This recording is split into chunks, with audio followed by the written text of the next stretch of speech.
Et salut! Question du jour. En France, il faut combien d'argent pour prendre sa retraite? C'est une question qui m'a été posée plusieurs fois par des gens qui ne sont pas français. Si toi tu es français, mais qu'est-ce que tu fiches ici? Bon, si tu te poses cette question, c'est que chez toi, la retraite est par capitalisation. Concrètement, ça veut dire que ta retraite ou ta pension de retraite dépend de l'argent que tu as économisé, ton capital. À l'origine, le mot capital signifiait la tête d'une personne ou la partie la plus importante de quelque chose. C'est pour ça que la capitale est la ville la plus importante d'un pays. C'est sa tête. Ou que décapiter, c'est retirer la tête de quelqu'un. Donc, dans un système capitaliste, le capital, c'est le plus important. En France, le système de retraite n'est pas par capitalisation, même si c'est totalement possible. Tu peux ouvrir un compte spécial comme une assurance vie, un compte d'épargne retraite, voire même investir toi-même directement avec un plan d'épargne action. Ça, ce sont des exemples d'investissement et d'épargne qui sont assez populaires. Tous les petits patrons, par exemple, les gens qui ont créé une entreprise, géré un restaurant, une boutique, etc., font comme ça depuis longtemps parce qu'ils auraient une très mauvaise retraite s'ils ne le faisaient pas.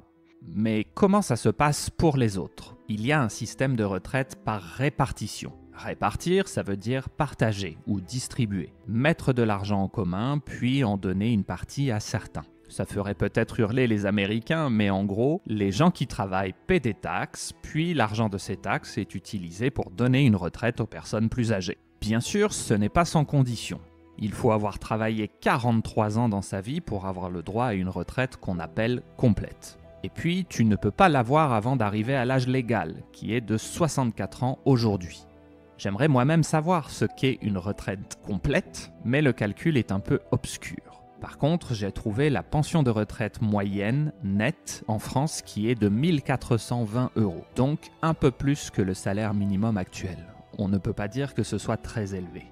L'essentiel est que, en France, tu peux avoir une pension de retraite même si tu as économisé 0 €, parce que tu as payé des taxes pendant une quarantaine d'années.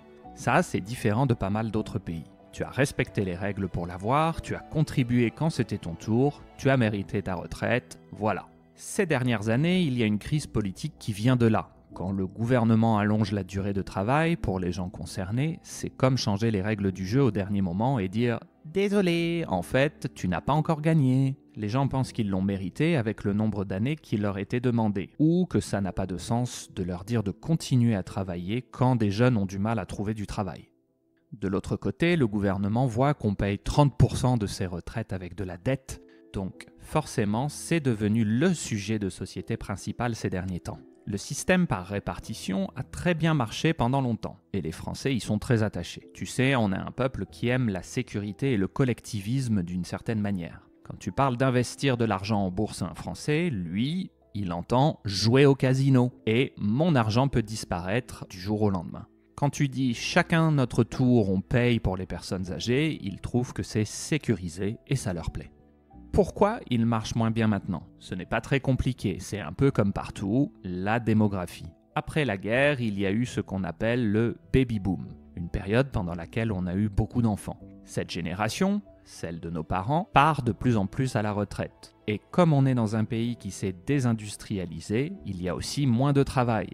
Plus de retraités, moins de gens qui travaillent, je ne te fais pas un dessin. Voilà, à plus!